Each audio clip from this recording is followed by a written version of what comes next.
کہنا چاہوں گا بڑے دکھی دل کے ساتھ کہ اللہ کے پیارے نبی حضرت محمد رسول اللہ صلی اللہ علیہ وسلم نے جو دین ہم کو عطا فرمایا، جو انقلابی نظام ہم کو عطا فرمایا، جو پوری کائنات میں آج سب سے بڑے مذہب کی شکل میں جانا جاتا ہے، ہم ہندوستانی مسلمانوں کے پاس اس کی نقل بھی نہیں رہی۔ ہزار جدت ترازیوں کے مزاج بدلا کرے زمانہ، مگر یقین رہے گا عامر مزاج باطل وہی پرانا۔ ہماری ذلت کی انتہا کیا، ہماری پستی کا کیا ٹھکانہ، گناہ تو پھر گناہ ٹھہرے، عبادتیں بھی مجرمانہ، اور عروج سے بحر و بر نہ ہوگی کبھی حیات منافقانہ۔ زباں پہ اسلام کا وظیفہ مگر خیالات کافرانہ۔ سبحان اللہ۔ آئے کیوں ہے دنیا میں؟ اسلام کیا چاہتا ہے؟ پیارے نبی علیہ السلام کا کیا پیغام ہے؟ قرآن کیا کہتا ہے؟ نماز کے کیا معنی؟ دین کیا ہے؟ مذہب کس کو کہتے ہیں؟ یہ ساری باتیں پرانی ہو گئیں۔ اب تو ہمیں یہ پتہ ہے کہ پاجامہ ٹخنوں سے اونچا ہو تو جنت میں جائے گا، نیچا ہو تو جہنم میں چلا جائے گا۔ مونچھیں لمبی ہو تو حرام ہے، چھوٹی ہو تو حلال ہے۔ نیت یہاں باندھ لی تو مکروہ ہے، ناپ پہ باندھ لی تو جائز ہے۔ سوائے فتووں کے ان ہندوستانی مسلمانوں کے پاس کوئی دوسری شے بچی نہیں۔ اور فتوے بھی کس کے لیے چاہیے؟ فتویٰ اپنے لیے نہیں چاہیے ان کو۔ عبد الرحمن کو اپنے لیے فتویٰ نہیں چاہیے کہ میں نے رسول اللہ کی بات پہ عمل کرنا، نہیں نہیں نہیں نہیں نہیں۔ اس کو فتویٰ اپنے سکے بھائی کی مخالفت میں چاہیے، اس کو اپنے پڑوسی کی مخالفت میں فتویٰ چاہیے، اس کو اپنے امام کو مصلی سے اتارنے کے لیے فتویٰ چاہیے، اس کو کمیٹی کے صدر کو ہٹانے کے لیے فتویٰ چاہیے، اس کو اپنے شریکے کو ذلیل کرنے کے لیے فتویٰ چاہیے۔ یہ اس اسلام کو کوسوں دور چھوڑایا جو محمد رسول اللہ نے عطا فرمایا تھا۔ اس اسلام کے ساتھ تو اللہ نے وعدہ کیا کہ جو میرے دین کے اندر آ گیا، جس نے محمد رسول اللہ کا دین اختیار کر لیا، وہ عزت دار ہو گیا۔ اللہ نے کہا وہ عظمت والا ہے، وہ جان و جلال والا ہے، وہ شہنشاہ والا ہے۔ اور جس نے اسلام قبول کر لیا، اللہ فرماتے ہیں میں نے اس کو عزتیں عطا کر دی۔ پھر یہ کیسے ہو سکتا ہے کہ ایک بندہ ٹھوکرے بھی کھاتا ہو، ایک بندہ تھاں تھاں پہ ذلیل بھی ہوتا ہو، جگہ جگہ پہ گرتا پڑتا بھی ہو، اور پھر اپنے آپ کو مسلمان بھی کہتا ہو؟ اس کا مطلب اس کا رونگ نمبر نہیں ملا، تاریں غلط جوڑ رکھی ہے اس نے۔ یہ قرآن کو مردوں پہ پڑھوانے کی بات کرتا ہے۔ یہ جو بڑے اللہ والے آتے ہیں ان سے دین سیکھنے کی بجائے ان سے سر پہ ہاتھ پھروانے کی باتیں کرتا ہے۔ یہ نماز میں لذت کی بجائے چھاتی میں پھونک مروانے کی بات کرتا ہے۔ یہ صحیح دکان پہ جا کے غلط سودا خریدنے کی بات کرتا ہے۔ یہ بالکل ایسے جیسے کوئی پیٹرول پمپ پہ جا کے بولے کہ 1 کلو چینی دے دو، 1 کلو دال دے دو، تو وہاں کھڑا ہوا ورکر بھی کہے گا تیرا دماغ خراب ہو گیا ہے، یہاں پیٹرول ملتا ہے۔ یہ خانقاہوں میں جاتا ہے، میرے لیے کاروبار کے لیے دعا کر دو، میری بیٹی کے لیے دعا کر دو، میرے داماد کے لیے دعا کر دو، میرے کھیتوں کے لیے دعا کر دو، میرے جانوروں کے لیے دعا کر دو۔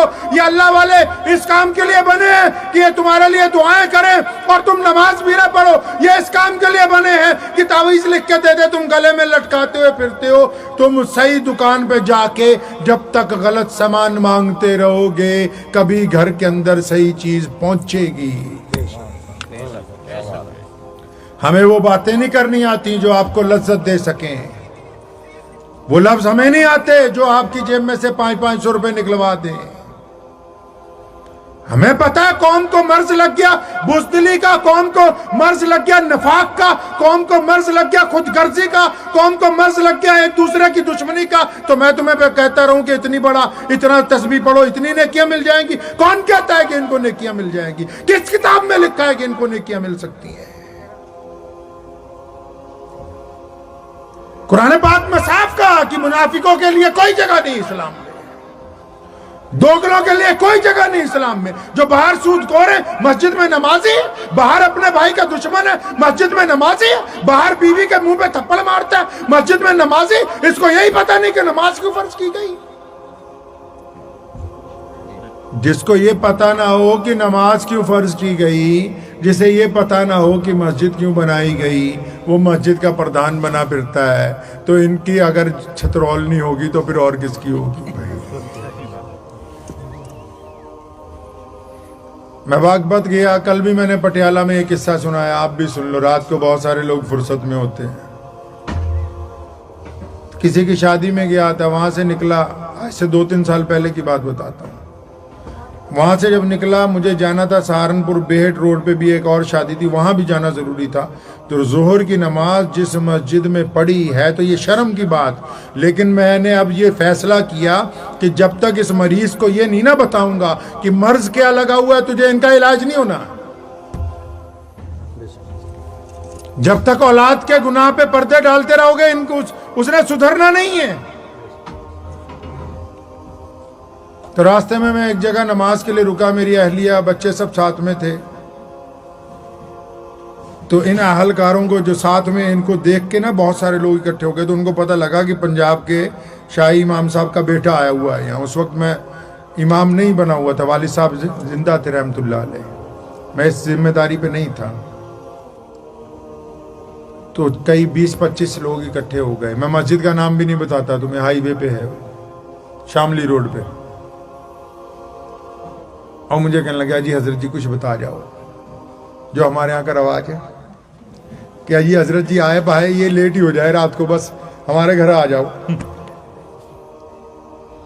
اجی کہتے حضرت کچھ بتا جاؤ. میں کہا بتا دیتے ہیں, ہمارا کام یہی بتانا ہی ہے, اللہ نے ہمیں پیدا اس لیے کیا ہے. تو اندر بیٹھ کے انہوں نے سوچا 2-4 تسبیحاں بتائے گا, کوئی ایسا نسخہ بتا دے گا, بس جا کے پھونک مارنی ہے, گھر میں دولت آنے لگے گی.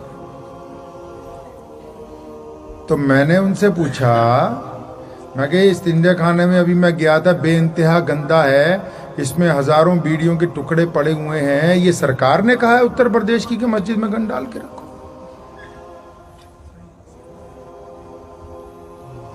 یہ جو قرآن پاک پہ اتنی مٹی چڑھی ہوئی ہے, یہ جو مسجد کی چٹائی بھی تم سیدھی نہیں کر سکتے, حالت بری ہے. یہ کسی حکومت نے تمہیں کہا کہ تم مسجدوں کی احترام کو اپنے ہاتھوں سے پامال کرتے پھرو. میں کہ تمہارے چترول نہیں پھرنا, پھر اور پھرنا کس کے؟ اتنی بے حرمتی مساجد کی, قرآن کی, بالکل نکال کے زندگی سے باہر پھینک دیا. مسجد کا کام بس استنجا کرنے جائیں گے, نہانے کے لیے جائیں گے, نماز پڑھ لی, اس کے علاوہ کوئی کام نہیں ہے. جی محمد الرسول اللہ کی مسجد, محمد الرسول اللہ کی مسجد میں اب چلے جاؤ, پوچھو مدینہ یونیورسٹی کے بچے پیپر کہاں دیتے ہیں, پوچھو کسی مولوی سے جا کے.